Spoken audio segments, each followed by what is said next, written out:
बोलो शंकर भगवान की। वामन्य संहिता उत्तरखंड। ऋषियों के पूछने पर वायुदेव का श्री कृष्ण और उपमन्यु के मिलन का प्रसंग सुनाना।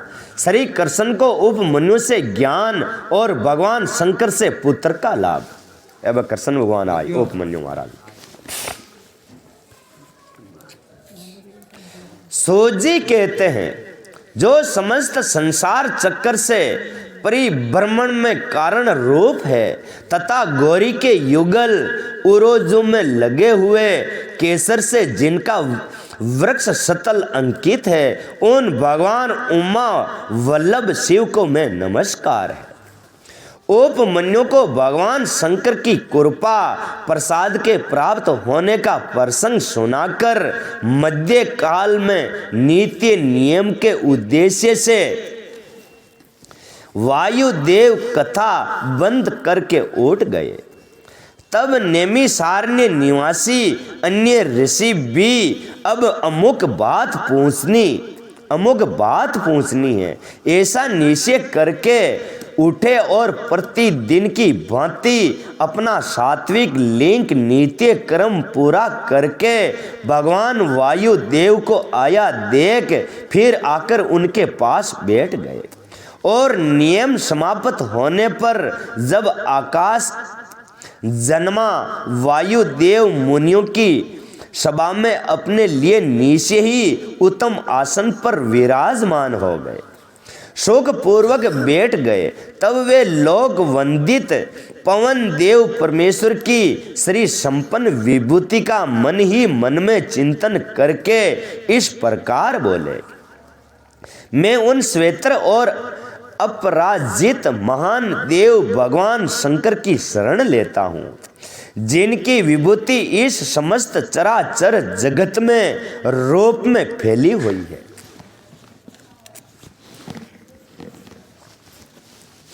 उनकी शुभ वाणी को सुनकर वे निष्पाप ऋषि भगवान की विभूति का विस्तार पूर्वक वर्णन सुनने के लिए ये उत्तम वचन बोले। ऋषियों ने कहा, भगवान आपने महात्मा उपमन्यु का चरित्र सुनाया जिससे ये ज्ञात हुआ कि उन्होंने केवल दूध के लिए तपस्या करके भी परमेश्वर शिव से सब कुछ पा लिया। वे तो ज्ञात करो दूध भी बागबाती पण वह दूध के बाद पूजा की दी तरह तो भगवान वाने गणी गणा सामान दे दीदा। हमने पहले से ये सुन रखा है कि अनायास ही महान कर्म करने वाले वसुदेव नंदन भगवान श्री कृष्ण किसी समय सौम्य के बड़े भाई उपमन्यु से मिले थे और उनकी प्रेरणा से पाशुपत व्रत का अनुष्ठान करके उन्होंने परम ज्ञान प्राप्त कर लिया। अंत आप ये बताए कि भगवान श्री कृष्ण ने परम उत्तम पशुपत ज्ञान किस प्रकार प्राप्त किया। वायुदेव बोले, अपनी इच्छा से अवर्णित होने पर भी सनातन वासुदेव ने मानव शरीर की निंदा सीख करते हुए लोक संग्रह के लिए शरीर की शुद्धि की थी। वे पुत्र प्राप्ति के निमित्त जप करने के लिए उन महामुनि के आश्रम पर गए थे जहाँ बहुत से मुनि उपमन्यु का दर्शन कर रहे थे। भगवान श्री कृष्ण ने भी वहाँ जाकर उनका दर्शन किया। उनके सारे अंग भस्म से उज्ज्वल दिखाई देते थे। मस्तक त्रिपुंड से अंकित था। रुद्राक्ष की माला ही उनका आभूषण थी। वे जटा मंडल से मणि मंडित थे। शास्त्रों से वेद की भांति वे अपने शिष्य भूत में ऋषियों से घिरे हुए थे और शिव जी के ध्यान में तप्तर हो शांत भाव से बैठे थे। उन महातेजस्वी उपमन्यु का दर्शन करके श्री कृष्ण ने उन्हें नमस्कार किया।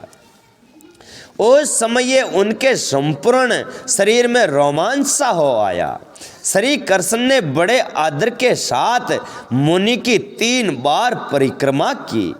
फिर अत्यंत प्रसन्नता के साथ मस्तक झुका, हाथ जोड़कर उनका सतवन किया। तदंतर उपमन्यु ने विधि पूर्वक अग्नि, रीति, भस्म इत्यादि मंत्रों से श्री कृष्ण के शरीर में भस्म लगाकर उनसे 12 महीने का साक्षात पशुवत व्रत करवाया। कई करवायो कृष्ण भगवान को 12 महीना थी एकांड करायो, पशुवत को एकांड 12 महीना थी करायो। तद पश्चात मुनि ने उन्हें उत्तम ज्ञान प्रदान किया। इसी समय से उत्तम व्रत का पालन करने वाले संपूर्ण दिव्य पाशुपत मुनि उन श्री कृष्ण को चारों ओर घेर कर उनके पास बैठे रहने लगे। फिर गुरु की आज्ञा से परम शक्तिमान श्री कृष्ण ने पुत्र के लिए सांबे शिव की आराधना का उद्देश्य मन में लेकर तपस्या की। उस तपस्या से संतुष्ट हो 1 वर्ष के पश्चात पार्षदों सहित परम ऐश्वर्यशाली परमेश्वर सांबे शिव ने उन्हें दर्शन दिया। श्री कृष्ण ने वर देने के लिए प्रकट हुए सुंदर अंग वाले महादेव जी को हाथ जोड़कर प्रणाम किया और उनकी स्तुति की।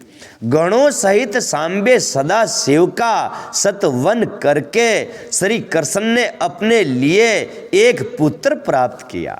वे पुत्र तपस्या से संतुष्ट चित्त हुए। साक्षात शिव ने श्री विष्णु को दिया था। क्योंकि सांबे शिव ने उन्हें अपना पुत्र प्रदान किया, इसलिए श्री कृष्ण ने सांबेवती कुमार का नाम सांबे ही रखा। इस प्रकार अमित पराक्रमी श्री कृष्ण को मैं ऋषि उपमन्यु से ज्ञान लाभ और भगवान शंकर से पुत्र लाभ हुआ। इस प्रकार ये सब प्रसंग मैंने पूरा कह सुनाया। जो प्रतिदिन इसे कहता या सुनता या सुनाता है वे भगवान विष्णु का ज्ञान पाकर उन्हीं के साथ आनंदित होता है। उपमन्यु द्वारा श्री कृष्ण को पशुपत ज्ञान का उपदेश देना।